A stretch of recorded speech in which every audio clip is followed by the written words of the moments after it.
Hello and welcome to the Mary Grace Show. I'm Mary Grace, the voice of sanity to help you navigate politics, culture, wellness, faith, and world events.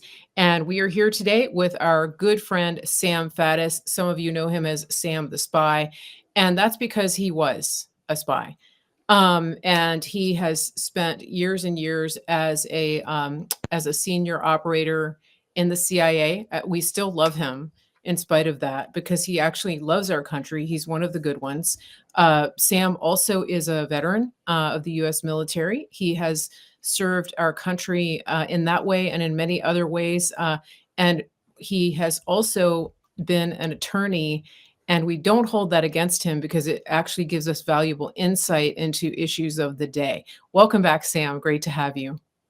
It is great to be here as always. And yes, being an attorney is the true skeleton in my closet. Yeah, we have to bring that in though because we're going to talk about it. So the thing that I think we should well, let's start with some light things. How are the puppies? The How are the puppies, dogs? the puppies are doing awesome. Although I have to admit that last night they alerted about every 90 minutes to, as if people who've watched this before know, I live on a mountain in northern Pennsylvania. Yeah, So shocker, the woods are filled with woodland animals. The dogs take a they're personally offended by that. And yeah. therefore, about every 90 minutes, they have to charge out of the house to attack something. So good times. And let's just be clear that one of your dogs is like the size of my cat. One of my Um, dogs is the size of my Homer. cat, but he's actually the most dangerous one. He's the one that actually murders things. Yeah. He legitimately. Homer and I have, not to get too graphic, but Homer and I have ended up at 3 o'clock in the morning together in the shower on more than one occasion because Homer is drenched in possum blood from the animal he just Oh. murdered, and now. So we're cleaning Homer, which means I'm getting a shower too. So Nice, nice. 3 fun o'clock in times the with morning. Holmes is always entertaining. Yes. Awesome. And, yeah, we have our cat Billy is the one who brings us, all kinds of gifts. We've had live snakes, Yep. we had a big squirrel, recently, a rat. And, with cats, they like to bring them in the house, You and absolutely got to so show that they're working for a living. Yes, mine do yeah. the same thing. Yes. Yeah, we have to really keep an eye. When Billy comes up to the door, especially if he's got his head down, Yeah, we you got to do a know. shakedown. You got to do a full search. It's like you're not Yeah. coming through the door, buddy. Yeah. Show me your paws. Show me your mouth. Exactly, exactly. So, I mean, it's been very interesting, thankfully the snakes have been benign. I mean, I did have to relocate a baby black snake, and I told the snake, I was like, "Look, you better get out of here because he's coming back for you." So we let that one live. It is very interesting though, because we're in the suburbs, but we still Right. get that kind of Sure. thing. But my dad was happy about the squirrel because the squirrels just wreak havoc on the bird feeders, as you know. So let's speaking of murder, w the Middle East, Syria, that's in the news lately, and you have been one of the few voices of sanity out there that is, giving the people the truth about what's actually happening. Um, because it's not as simple as the media is making it out to be. And I think that our listeners probably know by now if the media is rushing to to give you a gushing account of what's happening, and if Lindsey Graham is going on all the talk shows telling you that we need to send aid um, and send our troops in. If Joe Biden is telling you that we're going to send aid, never mind that our American brothers and sisters in North Carolina are still in tents in the winter in the snow. Never mind that because FEMA quote ran out of money and refuses to put trailers in what they're calling a floodplain. Never mind all that. Right. But going back to Syria, when you have the lame duck president, such as he is, immediately going to the mic to tell us that we are pledging all of our support, I hope that everybody who's listening already knows that your spidey senses should be on high alert. So Sam is here to tell us why. Well, so I used this analogy yesterday talking about this. You know, I guess I do everything with CGI now, but in the old days, in these Japanese monster movies, they used to have like two guys in monster suits, and they were wrestling in basically a cardboard mock-up of Tokyo. So it's Godzilla versus Mothra, or God knows how many of these other ones. And the point is, these two monsters are having a big fight in the middle of town. It doesn't really matter which one of them wins. Everybody in Tokyo loses, right? Because they're all being killed. So if you could grasp that concept, then I think you understand the situation in Syria. Assad, who was the president / dictator for life, fled, and I guess he's in Moscow now, presumably, where he prepositioned millions and millions and millions of dollars. Okay, Assad's a bloodthirsty monster, and nobody's going to lose any sleep over Assad leaving. The only bad news is he didn't get killed. Okay, that's cool. That does not automatically mean what replaced him is better. It is possible to have two monsters fighting, and that's what you have here. The guys, I mean, the group here will use their acronym HTS that led the charge and has taken over. It's run by a guy named Jolani. I mean, that's Abu Muhammad al-Jolani. That's his nom de guerre. But anyway, we'll go with that. There's kind of a complicated series of an evolution of group names and group affiliations. But the point is, Jolani this all started with Al-Qaeda, and he was sent to Syria by Al-Qaeda with the express purpose of getting rid of Assad and creating a jihadist wonderland, yet another caliphate.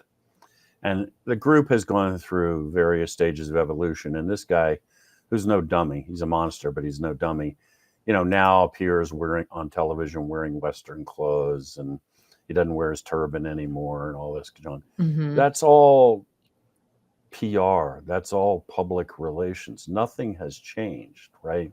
This guy's roots go back to Al-Qaeda in Iraq. We locked him up at one point for 5 years because he was killing Americans in Iraq. He went to Syria to set the place on fire and create a jihadi wonderland.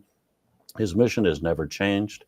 Along the way, he's been associated with ISIS and our good friend al-Baghdadi that Trump, sent guys to kill. This guy's a very bad man. And in the areas that they have controlled, his group has controlled for some time, it's the usual mad jihadist psychosis. Women are oppressed. People are executed if you speak up. People are imprisoned. People are tortured. So we have replaced the monster who was Assad with a new monster. We have a brand new caliphate is what we have.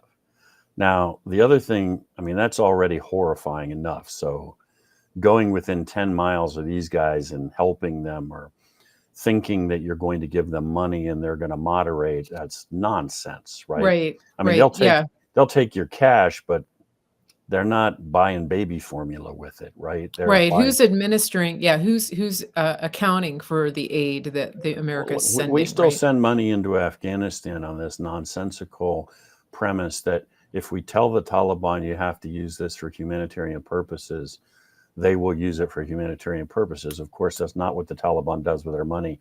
They buy weapons and suicide vests and get ready to set the whole world on fire. So, and yet we do that insanity. How much of that money?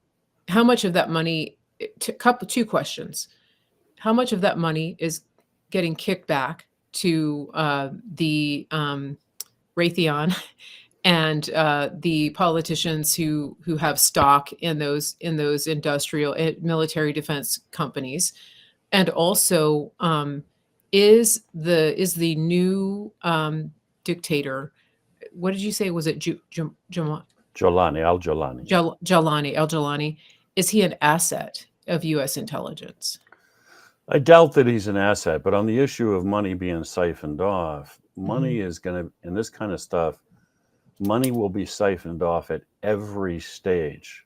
So you're going to sign the U.S. government wants to send aid to Afghanistan, which we actually do, by the way. I didn't make that up.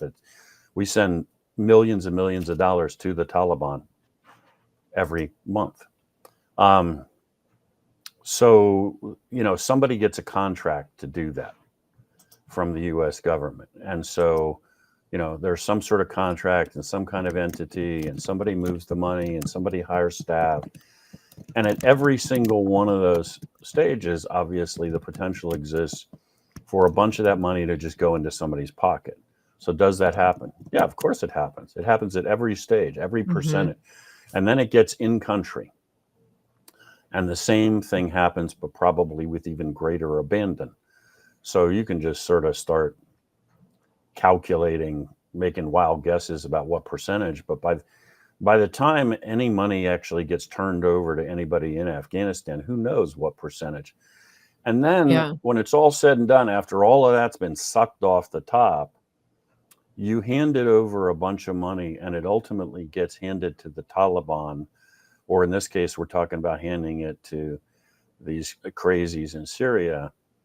And in effect, you're taking their word for where the money goes. Like, you don't have any, what are you going to do? Wander around Afghanistan and try to follow every dollar and where it went? At some point, you simply hand it to a bunch of pirates. Yeah. And if you are really under the delusion that any of that money, any significant amount, ever goes for a good purpose, I don't know what to say to you. You're living in dreamland. So the American taxpayers have the money sucked out of their pockets. And then a whole bunch of people on our end get rich. And then a whole bunch of scumbags downrange, terrorists, end up putting the money in their pockets. Right. And they look, in some cases, they use it to buy suicide vests and train people to kill us with our money. And in some cases, look, some of these guys that are professing to be holier than thou and are in a big hurry to go to paradise mean it. And some of them are stashing that money in Swiss bank accounts and getting ready for the day when they're going to leave and go off and party. Right? There's a tremendous amount of hypocrisy here.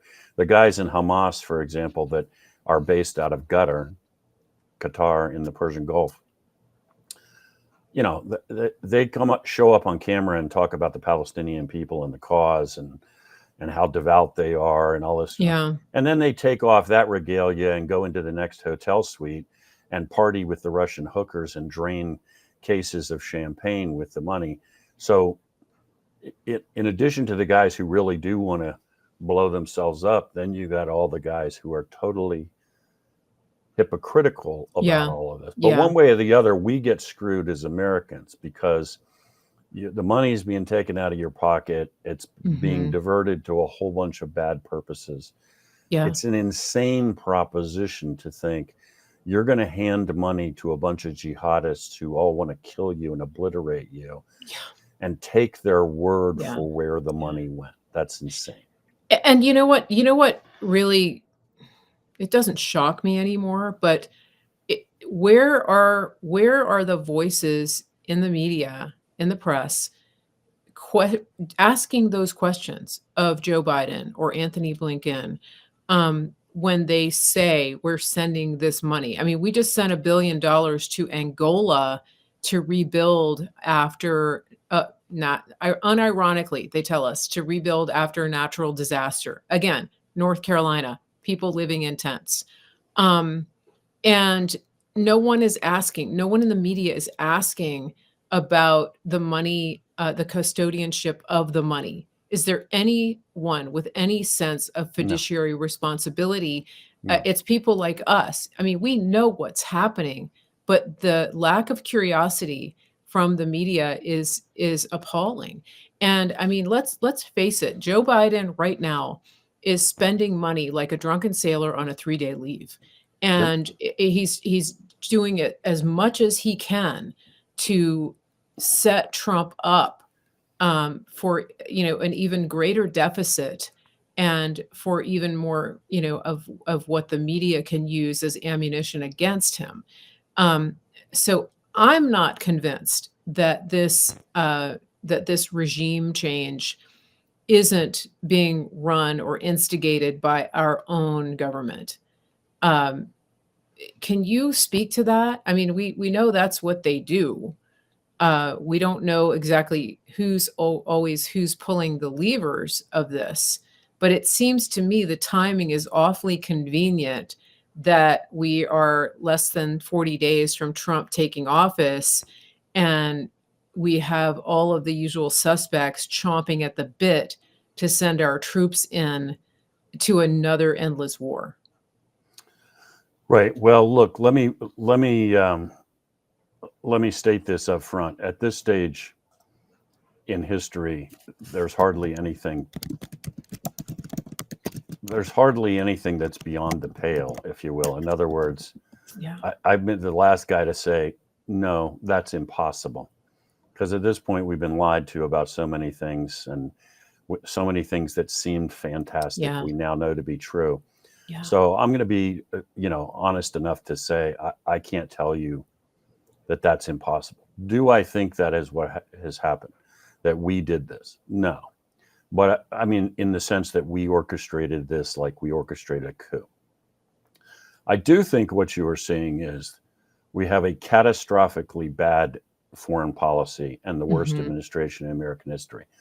A combination of arrogance and deliberate bad acts stirred together with grotesque incompetence and kind of a witch's brew. And what we have done across the globe is create massive instability. And we are seeing that, we're kind of seeing like the late 1930s, the run up to World War III, where you just have a massing of crises, and this administration shows no sign of slackening off. In fact, as you noted, they're just pouring jet fuel on fires everywhere. I mean, they want to give another $1 billion to Ukraine before they leave office.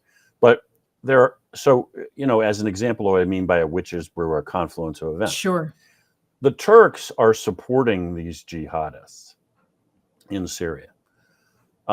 They have provided aid, they have provided assistance, and their intelligence personnel are on the ground. Now, the Turks are theoretically allies of ours, and they're members of NATO. Yes. So why are they climbed in bed with a bunch of jihadists? Well, it has to do with Turkey, and it has to do with the Kurds, because one of the large groups in Syria is Kurdish. The Kurds are a distinctive ethnic group. I don't want to get lost in ancient history here, but you have a modern nation of Turkey, and about 40% of the people there are actually Kurds. There is an insurgency going on inside Turkey that has AIDS, and the Turks,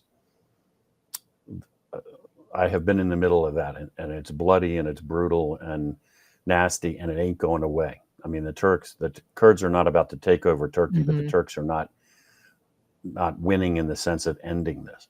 Okay. You have a large group of Kurds across the border in theoretically what's Syria that are functionally independent of the Turks, which means you have on the Turkish border a whole bunch of Kurds living independently, which are sort of in the view of the Turks, aiding this insurgency inside Turkey, helping them, making it more difficult for them to get rid of it. Okay, this is all like inside baseball stuff as far as Americans are concerned, but for the Turks, it's a really big deal. And they want this little Kurdish enclave that's effectively an independent state to go away. So what they're doing is they are using these monsters, these jihadists, to take over Syria, and they already, starting yesterday, I think, were formally calling on the jihadists to now turn their attention to the Kurds. So they don't care about burning Syria to the ground, and they don't care about the fact that they just climbed in bed with monsters. What they're doing is solving their own little, from our perspective, own little problem, but for them it's existential with the Kurds. And that what they're encouraging now is genocide and mass murder. All of this has happened, plus all the other factors, because we, the Americans, are just sort of pouring jet fuel on fires, encouraging instability. We don't have any idea what we're doing. When we do know what we're doing the wrong thing from our perspective. None of that is suggestive that we should send troops in or like we should Right. be occupying Syria. It's just we have effectively set the world on fire with our policies. I mean, part of the reason Syria Yeah. fell is because the Russians didn't support Assad anymore. Why don't the Russians support Assad anymore? Because they're bleeding to death in the Ukrainian war. They don't have any resources. What I'm saying is there are ripple effects from everything Okay. we do. Right. And we are not, what should be the principle? The principle should be what's good for the United States of America.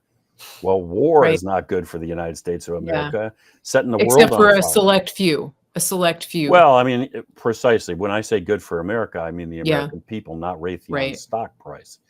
That we're not doing that. I mean, look, you mentioned Ukraine. I'd just say for the record, I think you know this, 100% what the Biden administration wants to do is blow up the Ukrainian conflict and make it to make it impossible for Trump to get us out. to resolve us and get it Right. out. They want it to Right. the fire to be burning so hot and things to be escalating out of control and Mhm. make it so he no longer physically can extricate us.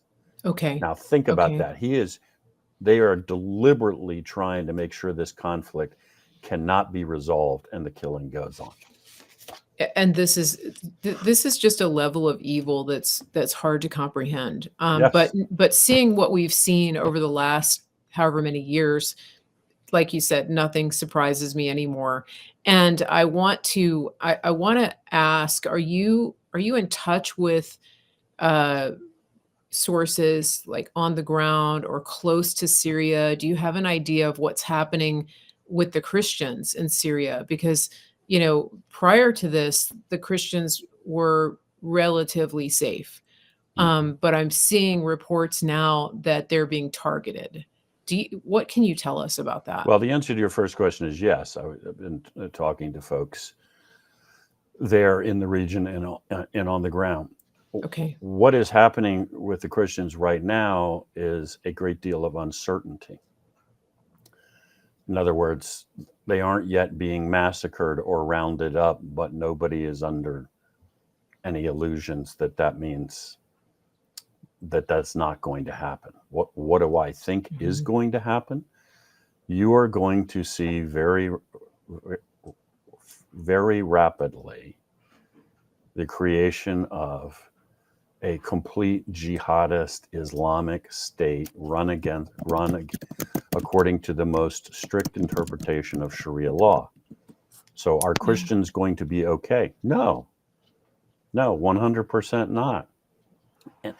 You're not the only way to be secure in that environment is to be a Sunni Muslim as opposed to a Shia, and to adhere to this crazy 6th century interpretation of the Quran that jihadists appeared. So if you're a Christian, are you going to be safe? No. A Jew? No. If you're a Shia Muslim, are you going to be safe? No. If you're a relatively secular Sunni Muslim who just doesn't believe in this barbaric 6th century crazy, you're actually probably going to get killed first. Is that the case with the Kurds? Because they're a lot of them are Sunni Muslim, but because they're Kurds, does that just erase the fact that they're Sunni Muslims? Well, see, you could, if you're a Sunni but you don't adhere to the wacko jihadist interpretation of Islam, you're actually the worst of all, because you're somebody who's gone against his own faith. You're a traitor against the faith. So you die first, and you die in a horrible fashion. So in my experience, the Kurds are Sunni Muslims, virtually all of them. Some are Yazidis, and they are relatively secular. I mean, when I was in Kurdistan, you got Christian churches. You got Christian churches with neon crosses on the front, like you might see downtown in an American city. Nobody was bothering those churches. Nobody was, intimidating them. I mean, in fact, obviously, by the Yeah. fact that they've got a neon cross, and I'm not kidding, on the front of the church, they're not hiding. And they were safe and they were secure because they were operating in an environment of religious tolerance. What you got in Syria now ain't that, you know? I Yeah. mean, you Yeah. are not going to church. You are not maintaining that faith. You're going to die. Plus all the other lovely things that we have come to associate with this. So if you're a female of the wrong persuasion, you're going to be a sex slave. You are literally going to be captured and trafficked and used. And every ugly thing that we associate with the caliphate and Al-Qaeda and Taliban. I mean, look, the Taliban recently passed a rule that women are not allowed to speak in public. Not only do they have to move around in their burqas and can only Yeah. go someplace with a male escort, but if they can hear your voice in public, you will be beaten. Right? That's what's coming in Syria. And I want to, speaking of the burqa, I want to make it clear that, you know, in the US, we see a lot of Muslims who are wearing the hijab, the headscarf. That's not what Sam is talking about. He's talking about being covered from head to toe. Even your face is covered and it's all black, these heavy, it's like wearing draperies over your whole body. And the only opening is a little black screen for the eyes. That's what he's talking about. And I've seen that. I've been in Indonesia and seen that and in parts of Turkey. But when I was in Turkey, it was relatively, I mean, I was in Istanbul, so it's relatively modern. So this is, you know, going back to like the dark ages, for these people. And the Christians, do you think there's a chance, that Turkey will accept Christians who are fleeing Syria if they manage to get out? Will they give them safe harbor or not? Do I think there's a chance? Yeah. I mean, look, first of all, there's a wide variety of opinion in Turkey, and the fact that Erdogan, their president now, thinks he's the new sultan of the new Ottoman Empire and has gone on these mad ventures doesn't mean everybody in Turkey adheres to that. I don't want anybody to draw that interpretation. I also think that there are a lot of implications here that the Turks haven't thought out about what's going to happen. I think they are so blinded, they being the people that ordered this, by the prospect of eliminating the Kurds on their border. And that laser issue, that all the ripple effects for them, they're kind of ignoring. So yeah, they're going to be people fleeing into Turkey. Theoretically, that's one of the things the Turks are trying to stop. But, you know, creating jihadist crazy land on your border is not ultimately going to do that. Yeah. Yeah. Turks can be very cold-blooded in terms of of a very narrow focus on interest. I mean, when the caliphate was rocking and roaring, the ISIS caliphate in Syria, the Turks were routinely allowing people to cross their territory to go to fight there. Interesting. Yeah. Well, they command such a strategic position, in the world, being literally having command of the Bosphorus, and the gateway to Russia, to the Black Sea, right? And also the crossroads between Europe and Asia. It's a unique world. I mean, you know, geographically, and they certainly have taken advantage of it throughout history. So like, what's to stop them now, right? I mean, Yeah, you know, and look, the Turks, I mean, you know, the Turks are not Arabs, right? right. They're originally from Central Asia. Historically, the term in Turkish to refer to Arabs, the phrase they use translates to former slave races. There's an element there of people that still want to restore the Ottoman Empire and go back to the days when the Turks ruled a big chunk of the Middle East, right? Again, as outsiders that originally came from Central Asia. It became a very secular nation after the First World War, which is when it went from being the Ottoman Empire to Turkey. and their ruler Ataturk set them on a very Western course. Where they are now with Erdogan as president is really a revival more of this Ottoman tradition, Okay. and along with it, Islam. And Erdogan talks in terms of restoring the Ottoman Empire. So Okay, interesting. you got a big change in their direction and their tone. Very interesting. It's now my wheels are turning now because I'm thinking of, little bits of history that I've read, and having been in Turkey, now I'm wanting to go back and do some more research. I think Peter Fleming, when he was a travel writer back in the 30s, I think he was traveling incognito through that region and also through China, um, Manchuria, as he called it. So I don't know if anybody's interested in that kind of thing, but I would go back and find some of his books. But it's fascinating. But the point, going back to this, is that it's not our circus, not our monkeys, and yet this administration is working very hard to make it that. And I can only surmise that the intention is to, like you said, embroil the U.S. So tightly into that region, as well as to continue the entanglements in Ukraine, so that Trump is immediately on defense the day that he takes office. And I do want to talk about him taking office. I know that you can give us some insights on that. Let's take a quick break, and then we'll come back. For those of you who are just getting here, I have with me Sam Faddis. As you can tell, he has quite a bit to say about the Middle East, having spent years and years there as an operator on the ground, and his insight here is invaluable. So we will be back. I want to make sure that everybody understands that here at Mary Grace Media, on the Mary Grace Show, we depend on you shopping with our America First partners. And the best way that you can do that is to go to my website, marygracemedia.com, and click on the QR code here, or you can just go to the website. And when you get there, go to the shopping links, and you will find all of the companies that we partner with. We're going to highlight a couple here, and then we will be back. Also, make sure when you go to my website, get on the mailing list so you won't miss shows like this, because we're bringing you the truth. We're telling you what's actually happening and what real history is. This is not revisionist, Marxist spin history to get you into an emotional tailspin.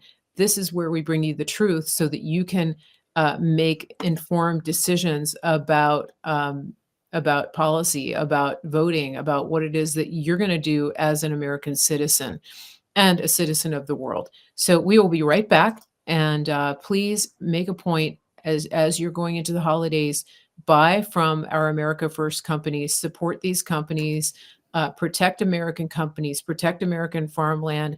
And also I'm going to highlight one of our healthcare providers, because I don't know about you, but a lot of people find themselves getting sick this time of year, and there's ways that you can prevent that. And if you can partner with a medical provider that actually helps you stay healthy, then you could alleviate that. So we'll be right back, and don't go away. Keep your volume up. We'll see you in just a couple minutes. Hello, I'm Jordan, and this is my brother. And I'm Nace, and we're at the Grid Down Chowdown. And this is Larry, who is a local rancher that we've partnered with. Now, Larry, you've been ranching for over 4 generations, is that correct? That's correct. I'm 3rd generation, my son's 4th generation, and I've got some grandkids that are 5th generation. Man, that's awesome. We've been here for quite a while, yeah. All right, now, Larry, your cattle is grass-fed, grass-finished, and pasture-raised, just like God intended them to be. Yes, because I want to know what's in that animal, Right. What it's been fed. And so the only way to do that is for us to keep it all natural, just like God has done it for years and years and years, thousands of years. How has partnering up with us helped you and your ranch? Well, it's allowed us to develop a market that we didn't have before, one that can get directly to the consumer, and that's great. And just remember, more importantly, with every package that you buy, we put a salvation track in there. So from the bottom of our hearts, we thank you for allowing us to do what we believe that God has us here to do. And just remember, God loves you. He really does. Amen. Go to griddownchowdown.com and use promo code. Americans spend more now than ever on healthcare, and we're sicker than almost anybody in the world. We put our trust in a system that's completely let us down. Dr. Troy Sproul and the team at Synapse Center for Health and Healing have changed all that. They are a functional medicine clinic, and they get to the root cause of what's made you sick in the first place. Once they do that, they give you solutions to help you get out of that. This is the way that medicine was meant to be practiced, and this is what they're doing. They're changing the entire system from the inside out, one person at a time, and you could be one of those people. And so when you're working with the team at Synapse, they're giving you solutions and not just prescriptions. That's a game changer for me. When you set up a free discovery call with Synapse, you're starting on a journey of healing. You're starting on a journey of getting answers. And that's why I've partnered with them, because I want you to be healthy. I want your family to be healthy. I want you to have all of the resources that you need to steward the body and the health that God's given you. Go to officialsynapse.com and tell them Mary Grace sent you. That's Official Synapse, SYNAPSE.com. I'm excited to announce our Christmas extravaganza is finally here. Get this season's flannel sheets for as low as $59.98. They won't last long, so get them while you can. Our famous My Slippers, they have been on sale for over a year. Regularly $119.98, now only $59.98. Our 6-piece towel sets are back in stock with extremely limited quantities, only $29.98. With hundreds of MyPillow products, there's something for everyone on your Christmas list. Bathrobes, duvets, quilts, down comforters, and so much more. So go to MyPillow.com or call the number on your screen. Use your promo code to save on all MyPillow products. For example, flannel sheets for as low as $59.98, or our 6-piece towel sets, just $29.98. But that's not all. I'm extending our 60-day money-back guarantee until March 1st of 2025. Plus, all orders over $75 or more ship absolutely. And we're back. So, as I said, Mary Grace, the Mary Grace Show here. I have Sam Faddis with me, and I'm going to leave this link up here for just a minute. Please click the link. Any of the sponsors that you saw there in our commercial, you can go directly to my website and click directly onto those sponsors. Just make sure you let them know that Mary Grace sent you. And when you go to mypillow.com, use promo code Mary Grace. And there's still time to order, still time to get those presents wherever you want them to go, and wrapped and under the tree. Okay, so Sam Faddis is our guest here today, and we are talking about we've been talking about what's going on in Syria. I want to switch gears here because we are just weeks away from the inauguration for the 47th president, Donald J. Trump. In the interim, however, we have to get through another January 6th. And that is the time where we are going to have to pray that all of the electoral votes get certified. And I'm not going to go too deep into the weeds on this for people who don't quite understand what happened the last January 6th. That was so consequential, but it had to do with certifying the votes. And it's pretty clear that somebody didn't want any of the objections to come up on the House floor. And the timing of the so-called breach was suspiciously right at the moment when the first state representatives stood up to bring objections. That's a whole nother topic. However, we've got to get through January 6th, and then we have to get through January 20th. Where are you with this, Sam? And what are you thinking? And what are you hearing from your sources about the likelihood and the likelihood of success here? Well, I think the likelihood of success is high. I expect the president to be inaugurated and us to move ahead. But I do think that people need to be very sober and very conscious and very aware. Okay? There are we, being the America First movement, MAGA, whatever you want to call it, are in a really good place, much better than we were prior to President Trump winning. That's all really positive. The war is not over. The people you're opposed to did not suddenly vanish. They didn't all just vaporize and say we lost and we quit.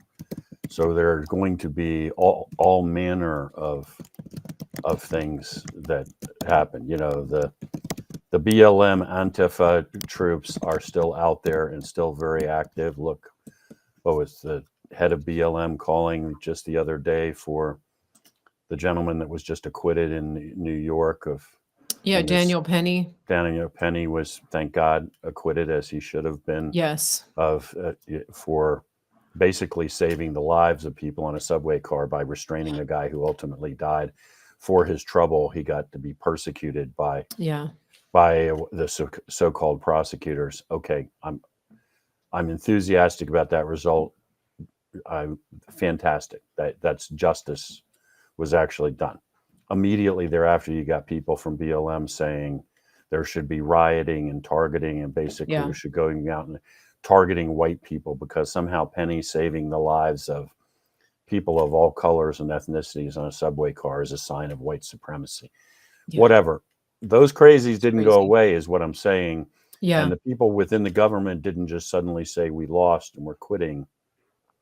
So all kinds of madness could ensue. And I would just say to everybody, we're in a good place. Understand, just be calm and sober and cautious. Don't get sucked in anything. Don't rise to the bait if somebody's trying to fire you up. One of the big cards the left is playing now is that we are all, as usual, neo-Nazis and Trump's a tyrant.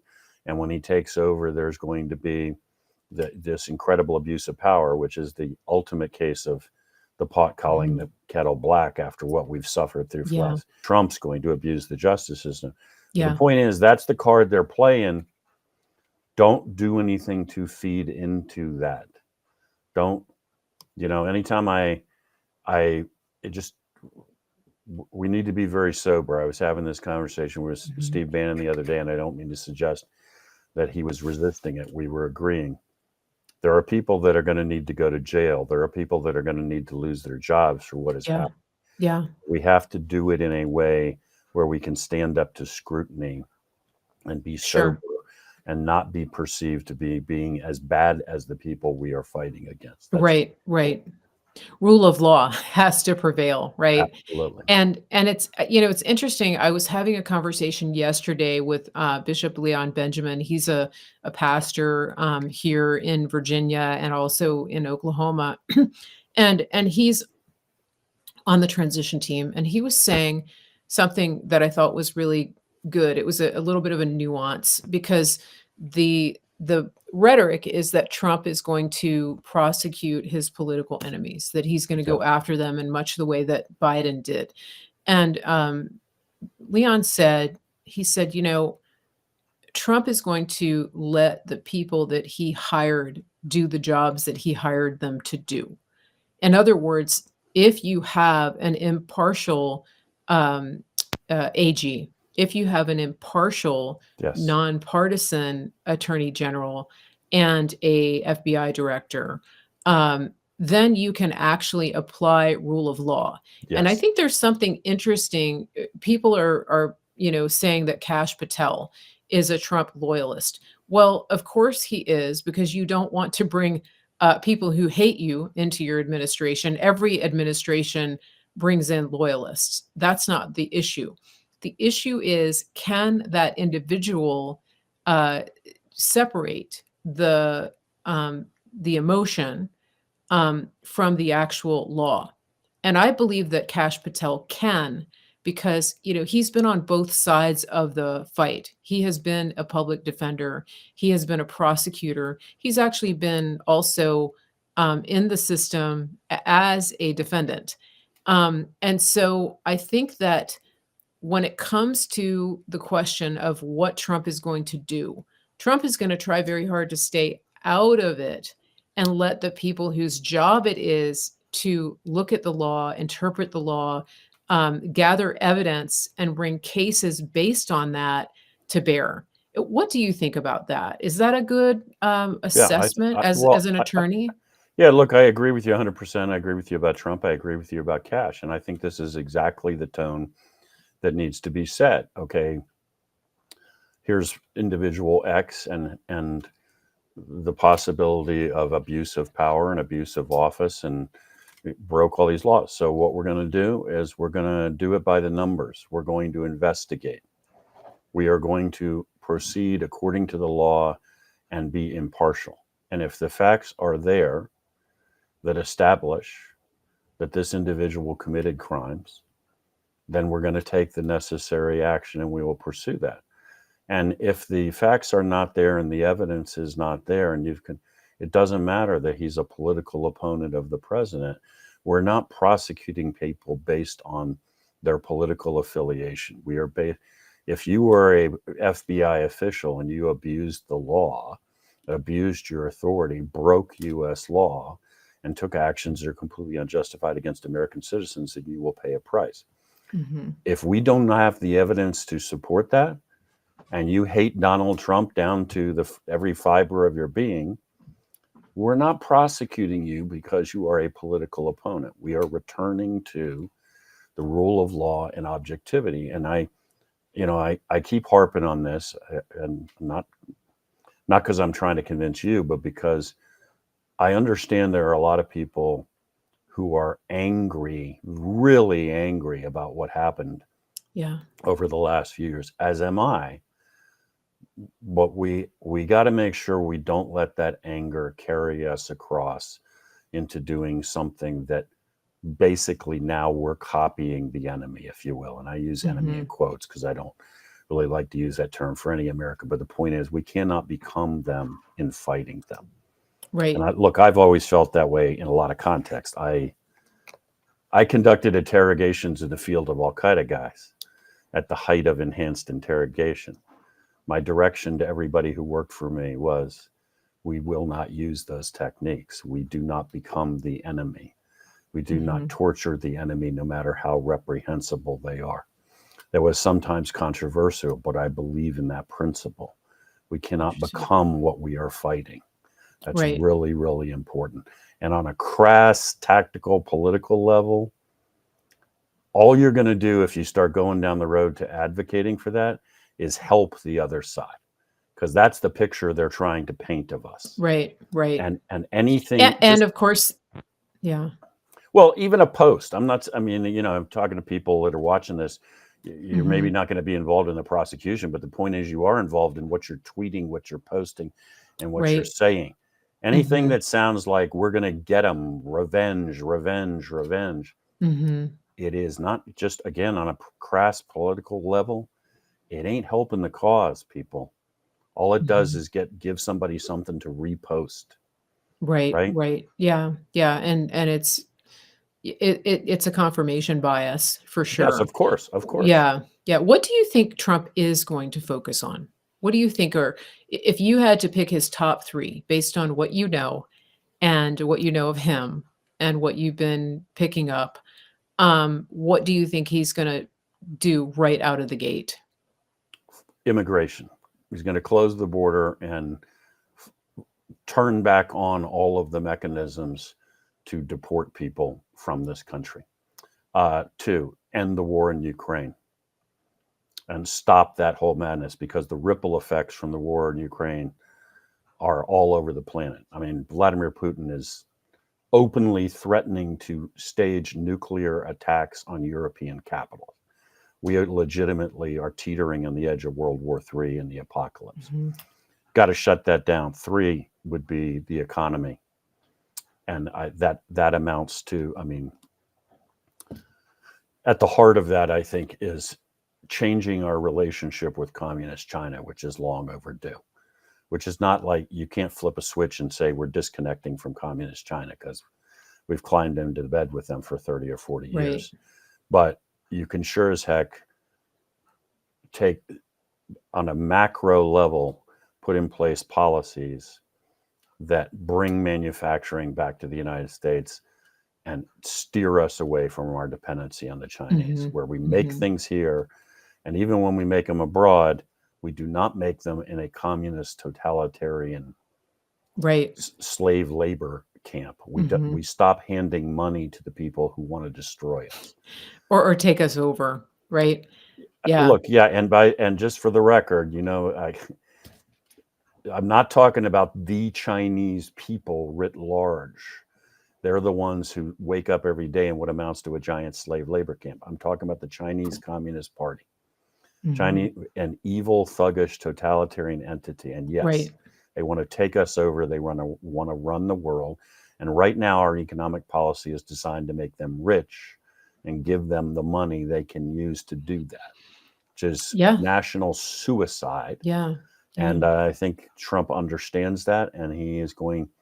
We're a super tanker. It isn't a speedboat. We're not turning 180 degrees on a dime.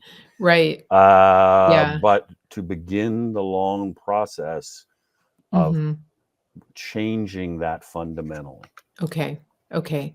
Yeah. And I think I tend to agree with you on that. And in terms of the economy, I was listening to Vivek Ramaswamy on Tucker Carlson.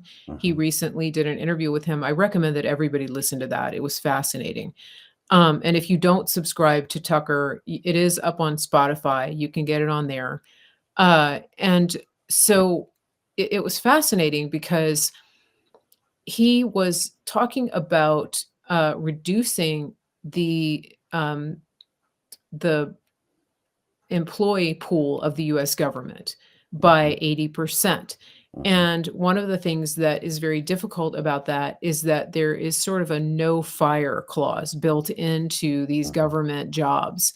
It's you're set for life once you get one of these jobs, whether you come to work or not. I mean, it's very hard to fire them, especially because of the unions. So he was talking about actually he said you can't fire people individually. You'd have lawsuits out the wazoo, right? The racism, sexism, whatever, Mhm. targeted. But he said you can eliminate departments, and you can Mhm. have reduction in force. Mhm. You can have restructuring. You can give people the option Mhm. of moving to Iowa and keeping your job in that department or quitting. Mhm. And so, he believes that 25% would automatically self-deport from those jobs when given those options. And then, of course, the rest would their jobs would disappear. So I think it's an interesting approach.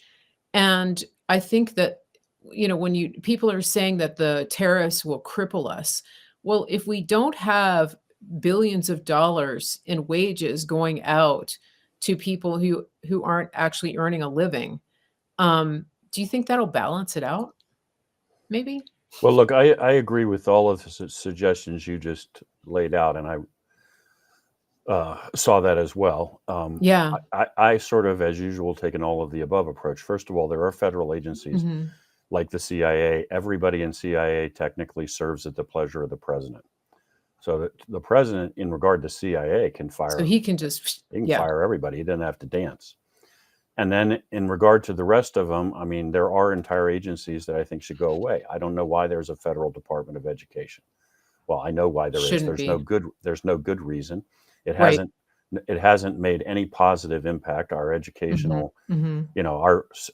our kids get a worse education now by far than they did before the Department of Education was created. In any event, it's not supposed Yeah. to be something the federal government runs, and they have abused the authority, blah, blah, blah. That whole department should go away.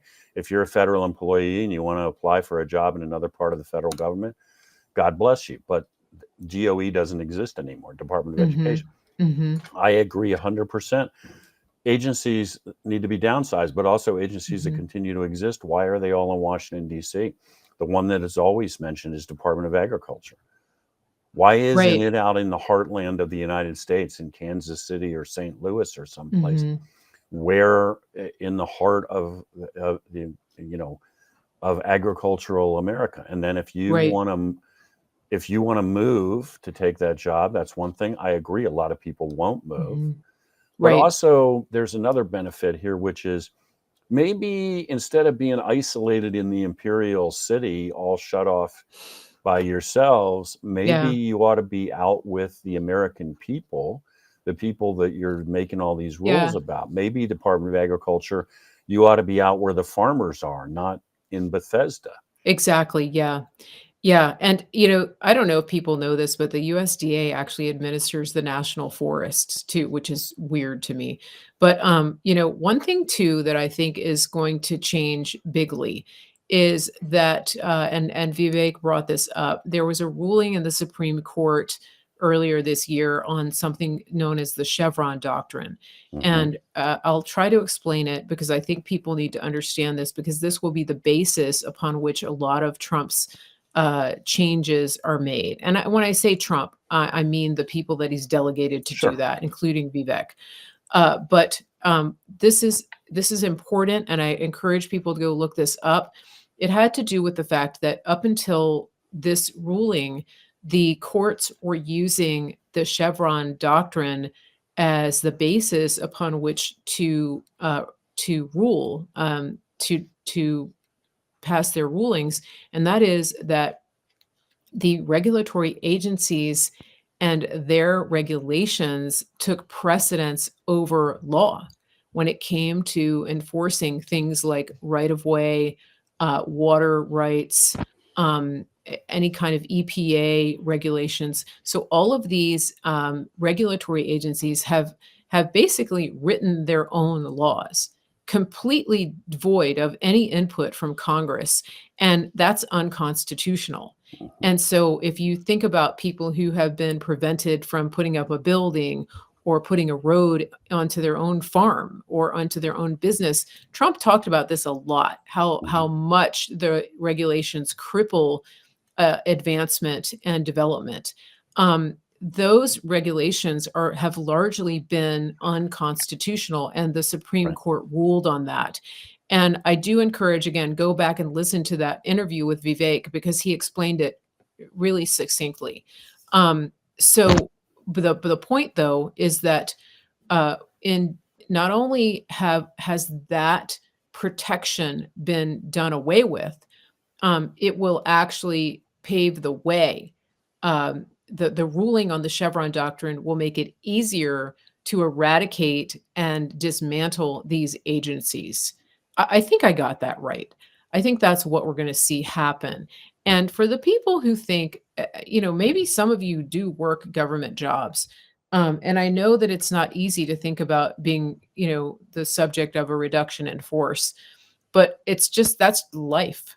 And I think that if you are in a position, if you have a skill where you are bringing value, then why wouldn't you be able to transfer that value to the private sector? That's my question. If what you're doing is so important and so valuable as a government employee, then you shouldn't be worried because it should transfer into the private sector. Now, if you're just punching the clock and collecting a paycheck, then we don't want you on the payroll. You can figure out a way to make money and provide for yourself and your family, but not on our dime. We're over it. Tough Yeah, love. look, I mean, the size of the federal government is out of control, and the scope of its authority is out of control. And Chevron doctrine. I mean, basically, a legislature passes a bill, and it says, whatever it says, and then the regulatory agency that administers it was always supposed to have the authority to issue regulations to implement it. In other words, the legislature doesn't have to write 150 pages of instructions. It says we're going to do the following, and then you guys Mhm. implement it. Okay, as it's just as common sense, not to get lost in legalese. Everybody kind of understands that, but assumes that, okay, but those regulations are going to be relatively minor. It's just Right. here's the form and here's the deadline for submitting the form kind of stuff. Okay, well, we crossed that line decades and decades and decades ago. Now what we have are these agencies, Mhm. and they claim all I'm doing is implementing a bill that was passed 30 years ago, but they put in place regulations that are by any common sense definition, brand new laws. Extra Congress, legal, I guess, is Congress, what I don't know if that's a Congress word. passed the Clean Water Act in 1970 or whatever it was. And 50 years later, the EPA is issuing, basically promulgating a brand new law all on its own without Congress didn't do anything. Okay. Claiming that all they're doing is implementing a 50-year-old bill. But it's like, come on, man, it's not what you're doing. You Yeah. are passing a piece of legislation, as you said, in a completely unconstitutional fashion. Because, Yeah. by the way, you guys, bureaucracies don't even exist in the Constitution. And the only people that have the authority to pass a bill are the Yeah. Congress of the United States. Right. And they haven't done anything on this for 50 years. So if that frustrates you, then go to Congress and get them to pass a new bill if you can. But you guys don't magically have the authority to make law. And as you noted, it's exactly what they've been doing. Yeah. That ship sailed a long time ago. Yeah. We have an unaccountable fourth branch of government that legislates. We don't even talk to the Congress anymore. And what Right. Supreme Court's saying is, no, you can't do that. That's actually, you cannot just assume the powers of the legislature. Right. Also, look, in my opinion, this is not an indictment of every federal employee. That's not where I'm going. But the government is way too large, way too intrusive, way too expensive, and often completely unaccountable. I mean, this issue of people not showing up for work. Again, I'm not saying that's every federal employee. But I know, for instance, as just a vignette from talking to a guy in the intelligence community, they sent everybody home after COVID to work from home. Now, keep in mind that most of the people in the intelligence community work on classified information, and you don't have a classified connection on your personal computer. Somebody home from the Defense Intelligence Agency to work from home who works with classified. What that means is I'm telling them, go home and don't do any work, and I'm going to keep paying you. So that's the first thing to understand. They can't do their job. Right. And when they began to try to bring people back slowly, which is still very much a work in progress, they realized they didn't even really know where their people were anymore because nobody was in contact with them and they weren't doing any work. So as an example, one lady, it turned out, who was supposedly working at DIA headquarters right there in DC, Bowling Air Force Base, had gone to Florida like 18 months before and been living on the beach in Florida on her government paycheck for 18 months. The only reason they determined that is because every 2 weeks she had to turn in her time card. And because she was technically still working with classified information, even though she wasn't doing any work, the only place she could do that is to go into what they call a SCIF, which is a secure space where you can access government computer and get onto her time card had to be submitted in a classified channel. Right. So she had to go to some place where there was a computer that could access the classified system.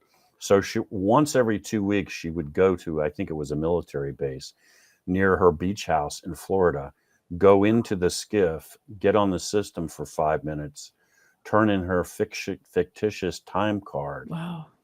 and then leave and go back to working on her TAN.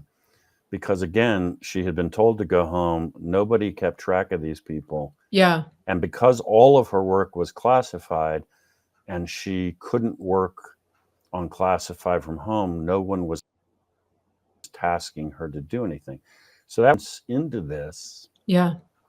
This lady's been being paid, who knows? She's probably making 120 grand a year. Yeah. And she's getting paid like clockwork. Plus benefits. Racking up retirement time, all of this stuff for literally an 18-month vacation at your expense. I was going to say at government expense. Yeah. Yeah. At your expense. That's, I mean, yeah. And this is exactly what we're done with. And Yes. I mean, and I know that she, if she were just an isolated incident, then people could go, yeah, that's unfortunate. No, absolutely not. I mean, we live near the Ground Intelligence Center here in Virginia. And, I know a couple of people who were in that position where, they were sent home, but it was it was a shorter time. I mean, Right. they live locally, and as far as I know, they didn't leave the area. But it was, so I was aware that they couldn't actually work from home. Right.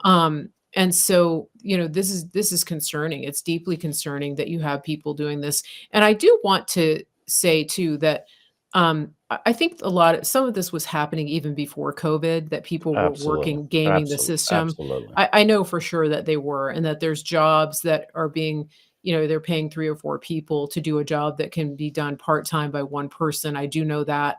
So there's a lot of waste. But one thing that COVID did was to bring awareness to people who were paying attention to the regulatory state, which was, for example, when people would tell you that it was a law to wear a mask. Well, no, it wasn't, Right. because there's not a single legislature in any state that convened and passed a law that you had to do that. The same thing with the closures, the business closures, and the Department of Health mandates.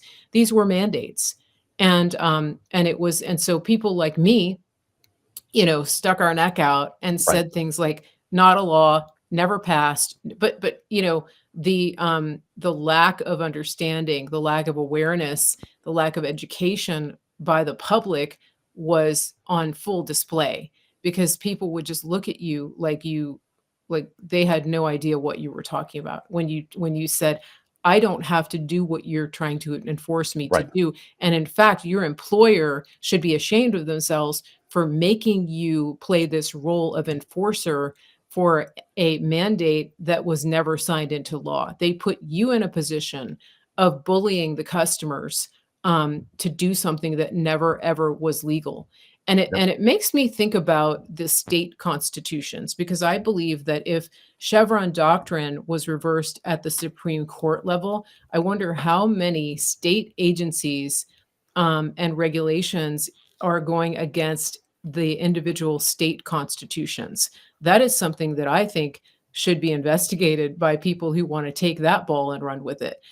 Because if you're having problems, even at the local level, if you're having problems getting permitted for things, or if your state has turned into this regulatory nightmare, it's likely that those agencies are doing exactly what was being done in the case of the Chevron doctrine, which was reversed at the Supreme Court level. It's just what's rolling around in my head these No, days. yeah, look, I think you're dead on. Look, in Pennsylvania, right where I am, and you've spent a significant amount of time Yeah, helping us.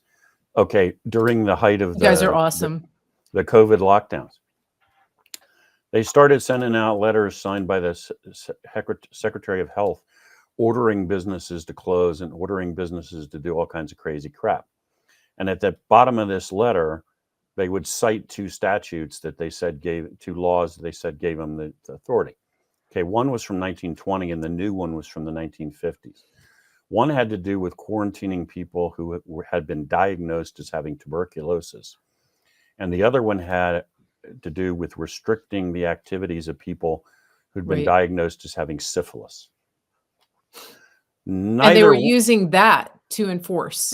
Neither one of them had anything to do with COVID or Yeah. any kind of disease similar to COVID. Mhm. And neither one of them had anything to do with restricting the activities of healthy people. They both had to do with quarantining people Right.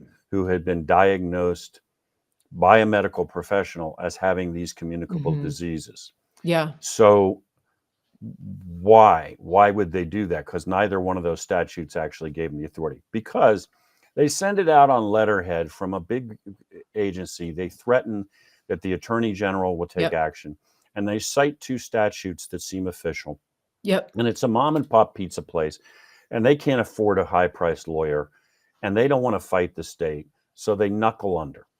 Now, every single time those orders were challenged, which I think in the end was like 50 times across the state, every single time somebody actually went to court and challenged it with a lawyer, they won and the state lost. Yep.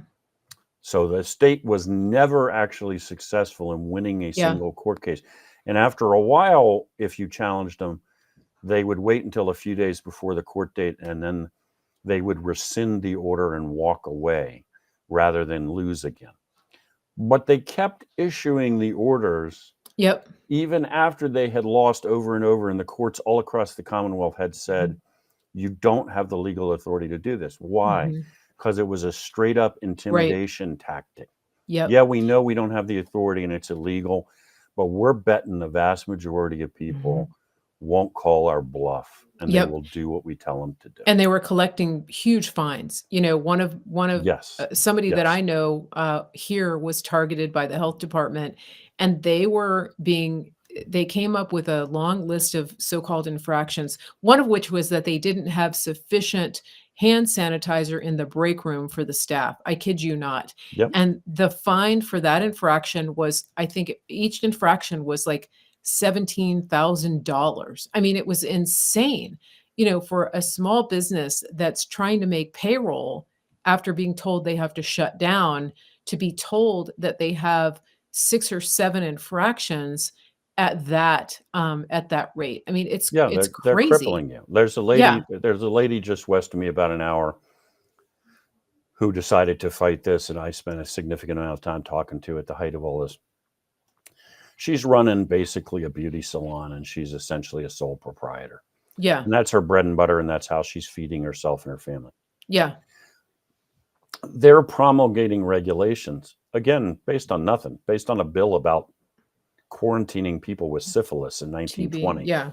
And amongst the rules they're making up are that she has to squeegee and clean the front window of her beauty salon on the hour with a specific, cleaning solution, and all of this other nonsense. This is coming out of thin air. Yeah. And Yep. in this case, I would submit to you, not even done in good faith. It's designed Yeah. to make it so onerous Intimidate. that you knuckle under. Yeah. So the legislature didn't vote on that, and the governor didn't issue. Well, I mean, the governor told the bureaucracy to do it, but the point is, the bureaucracy, based on no authority whatsoever, is deciding who gets to keep their businesses open, whose livelihoods they're going to destroy. You're running an Italian restaurant; it's been in the family for 75 years. That's how you keep the lights on. Yep. They just cut your throat and killed you and cut off your only source of income. Yeah. With a letter. Yeah. Yeah. Yeah. And that's, like I remember my friend, the health department lady came in, and the crazy thing is the lady was sitting there. She was morbidly obese from the health department. And this is a medical practice. Yep. And she sat there and took 2 full days of interviewing staff. I mean, it just took over the business. And my friend finally put her foot down. She said, "You have to go." And she said, and then they were trying to make her put up those plastic partitions and all of that. And my friend, she finally just said, "No, I'm not doing that. That's where I draw the line. I'm not putting plastic in the break room between every chair, and I'm 100% not putting it up at my front desk. I'm not going to do that." And it was the whole thing. I mean, it was like, as everybody knows, we're 4 years out, and I know places where they just took down the plastic. Yep. Just this year, and you're like, something's different. But we went down a little rabbit trail, but I think it's valuable, because I think that it's valuable because this is the impact. Look, why do we live in a country where we have to tolerate this? You're some little petty dictator who's just abrogated to yourself authority you don't have, and you're here issuing edicts. No. Yep. Nobody gave you the authority to do that. Go away. Exactly. And people need to understand that. That's the point, I think, of this little diversion that you and I just had, is that going forward, if you didn't get that the first time, it's essential that you understand how things work, and that these people have no authority to pass down these edicts, much less send their goons in to enforce them. And I do hope that in this new administration, one of the things that happens is that the people who stood by and said, "I'm just doing my job," all of those agents who stormed into the homes of grandmothers with their stormtrooper outfits and, so-called assault weapons at 6 o'clock in the morning and frog march them through the neighborhood in their pajamas, those people need to be held accountable. And, according to the law, because what they did is reprehensible, and we Yeah. can't have that happen again in this country. I feel very strongly about that. Agreed. Forgiveness is important, but the forgiveness is for us. Forgiveness is for me, for my conscience. It's not for the person that you're forgiving. Yes, you're releasing them from that hold, but that doesn't mean that people do not have to be held to the consequences of their actions. That's essential Agreed. for people to understand. So don't get emotionally manipulated by people who tell you that we should just move on and forgive and forget. Right. That can't happen, because these people will not let up. They will do it again, and they'll do it to you. So I think that's it. Sam, how can people follow you? How can they find your amazing work? Best place to find us is at And Magazine. So andmagazine.substack.com. And I'm on Facebook and Twitter and Getter and Truth Social and all of that. But And Magazine will take you there. andmagazine.substack.com. It's right up in the chat. Thank you again, Sam Vadas, for being here. Spy Talk with Sam, always enlightening, and one of the best shows online, in my opinion. And we will come back and share with you again soon. Thank you, everybody, for being here. Please share this. Please follow the channel. Please go and subscribe to my email list and support our America First partners over at marygracemedia.com. We really do appreciate it. Every time you do that, it helps an American company. And we will see you back here. I will definitely be back Saturday morning, if not sooner. We have our live Q&A with Dr. Troy Sproul, and that is always a good show. Get your questions ready. Don't wait till the last minute. That's going to be Saturday morning at 10 a.m. Eastern, live Q&A, Ask the Doctor with Dr. Troy. We will see you back here soon. Everybody have a great week, and just keep praying for our president. Pray for me, pray for Sam and his family. Being on the front lines is what we're called to do. It's not always easy. So we appreciate your prayers. Have a great day, everybody. We'll talk to you soon. Thanks for watching The Mary Grace Show.